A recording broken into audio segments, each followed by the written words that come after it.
इकडचं तिकडचं म्हणताय का मला? अरे भाऊ तुझ्याच मराठी मातीमध्ये जन्माला आलेलं छोटस संस्काराचं फुल आहे भारूड म्हणते मला.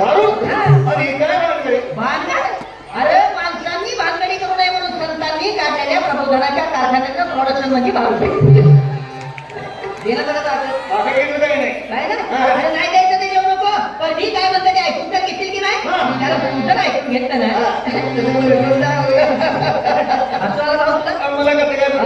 नाही इथं आपल्याला सगळ्यांना गुरगुंडा होईल. गुरगुंडा म्हणजे तुला काय वाटलं? अरे भाऊ गुरगुंडा म्हणजे लेकरं बाळ नाही. अरे बाबा गुरगुंडा म्हणजे आमचं प्रांतामध्ये गुरगुंडा आहे शब्दाचा आहे घ्या घ्या नाही ज्या ठिकाणी 10 अवतारांच्या दर्ग्यामध्ये असतात तुझ्या आहे तुझं माझी परंतु तू जागा चुकलाय आणि सत्पसलेली जागा दाखवण्यासाठी संतांनी ग्रंथांचं भावनांचं वाङ्मयाचं निर्मिती केलेलं आहे. मला सांग एखाद्या ग्रंथ तुझं झालं त्याचा दुसरा आवृत्ती करता येईल वाहून तर खायला लागलं त्याचा झेरॉक्स करून ठेवलाय. परंतु मला सांग भाऊ त्या ग्रंथांचा संस्कार करून देण्यासाठी या नद्याची प्राप्ती मला परमात्माला करून दिली. या नद्याचं झेरॉक्स मशीन चालत म्हटलंच नाही मी की तू जर माझं ऐकलं ना तर गुरगुंडा होईल.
पण खरं सांग भाऊ या वाक्याला आनंदाचं बॅटिंग तर कधी करता येईल परंतु संसारामध्ये खरं आनंद खरं सुख भोगायचं असेल तर नेचर बॅटिंग असं असं नाही.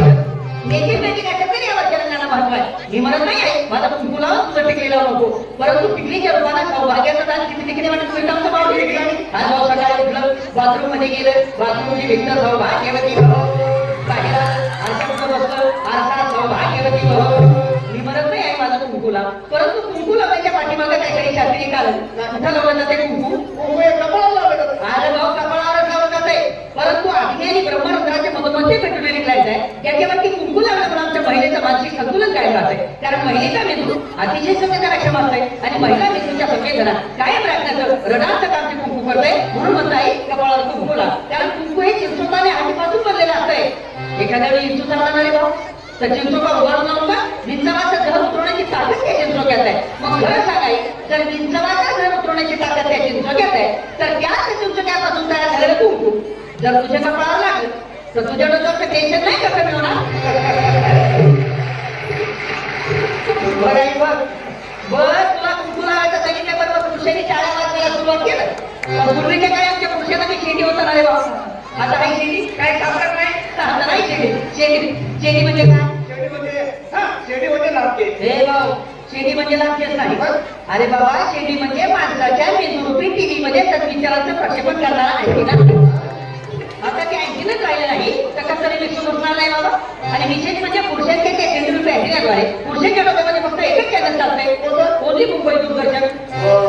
म्हणजे पुरुषाला एकच काम असते की नाही महिन्यावर ड्युटी करणे आणि महिन्याचा पगार एका तारखेला घरामध्ये हातामध्ये केला पण ते आणलेल्या पगाराचं जीवनभराचं व्यवस्थापन आमच्या याला करावं लागते आणि ते व्यवस्थापन करताना घराचं घरपण काढताना मला सांग आहे तुझ्या डोक्यामध्ये किती प्रकारचे चॅनल्स आहेत. लेकरांचं संगोपन आहे मुलांचं शिक्षण आहे मुलींचं शिक्षण आहे सासू सासऱ्याची सेवा आहे घरामध्ये असते तर हे सगळे चॅनल तुझ्या डोक्यामध्ये व्यवस्थितरित्या प्रक्षेपित केस टिकवण्यासाठी तुझ्या डोक्यावरचा हा केसांचा अंबाळा आहे ना ताई, हा डिश अँटीना आहे. आता मला सांग, या डिश अँटीनाच्या काय जर ब्युटी पार्लर मध्ये जाऊन तू कमी केल्या तर तुझ्या मित्र पेटी तिच्या पट्ट्यावर ठुमक्या नाही काय ना?